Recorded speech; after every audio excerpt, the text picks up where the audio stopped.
d'avoir vos avis même là-dessus. Puis je pense que ce serait un coup assez intéressant. Aymeric Laporte à l'OM, Nico. Tu prends pas?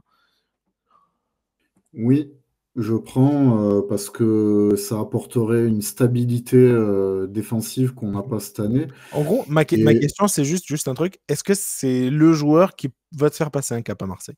C'est ça ma oui, question. parce que je pense que c'est un joueur qui a quand même une expérience internationale qui peut être très précieuse. C'est un joueur qui a été champion avec City en Angleterre, qui a joué la Ligue des Champions et qui est champion d'Europe avec l'Espagne et qui joue, qui est titulaire avec la Roja. Donc, moi, je pense que c'est vraiment un joueur. En plus, si, d'après certaines rumeurs, il serait quand même à l'écoute à l'idée de venir. Faut savoir, là, il est à Al Nasser en Arabie Saoudite. Il lui reste, je crois, un an et demi de contrat, je crois, Mhm. jusqu'en juin 2026. Donc, bon, après, évidemment, au niveau salaire, ça va pas être gratuit. Il y aura une indemnité certainement à donner à verser à Al Nasser. Mais c'est sûr que c'est le genre de profil, surtout qu'il est complètement De Zerbi compatible parce que c'est un relanceur. Donc c'est un joueur qui joue beaucoup dans les pieds, gaucher, donc dans une défense à 4 avec Balerdi à côté. Moi, je pense que ça peut être pas mal avec Laporte qui apporte beaucoup à Balerdi au niveau de l'expérience. Donc ça peut être bien. Je parlais de joueurs, du coup, par exemple, que tu n'as pas forcément dans ton effectif. Marseille n'a pas d'Aymeric Laporte du tout. Complètement. Et là tu as un vrai relanceur que veut De Zerbi. Donc je me dis, ça peut être pas mal, hein. Ok. Je Oh, sais je pas ce que profite vous en pensez. du Après, fait le qu'on est. dernier con, Vas-y. moi je suis pas sûr, le dernier con défenseur qu'on allait chercher en Saudi Pro League, c'est Luis Felipe qui a passé plus de temps à l'infirmerie. Pourtant, c'était un ancien très solide d'Europe, de la Lazio, ancien international. Et bon, c'est difficile de comparer les deux, mais moi je pense qu'il faut faire attention parce que Luis Felipe, c'est pour avoir un mec qui va à l'infirmerie parce qu'il n'a plus le physique. Ça vaut pas le coup de mettre un salaire volant, même si j'adore le profil.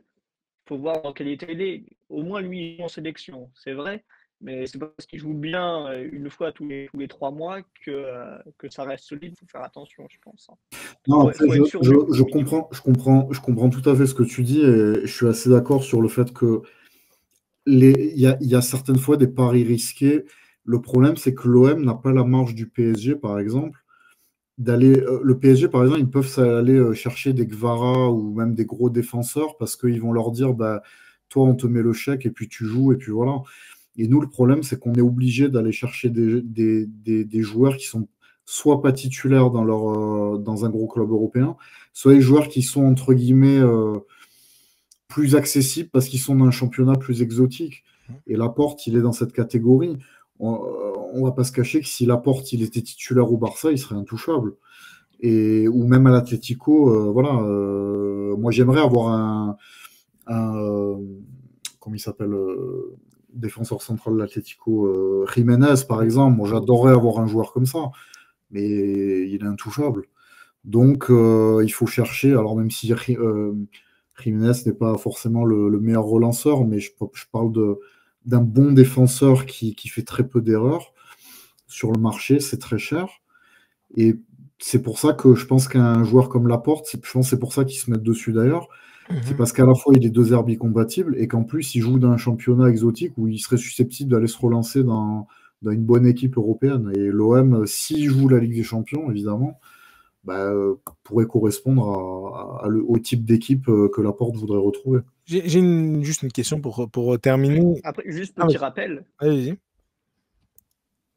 on a quand même un top défenseur européen, j'abuse, mais on a un top défenseur qui joue avec la réserve depuis 9 mois, que là, on pourrait peut-être rappeler, hein, parce que quand on voit Mais je suis comment on joue d'accord en avec défense, toi, non, mais bon, c'est recruter, sûr, c'est bien, mais Mbemba, quand tu as un mec que tu payes on est d'accord. 400 000 balles,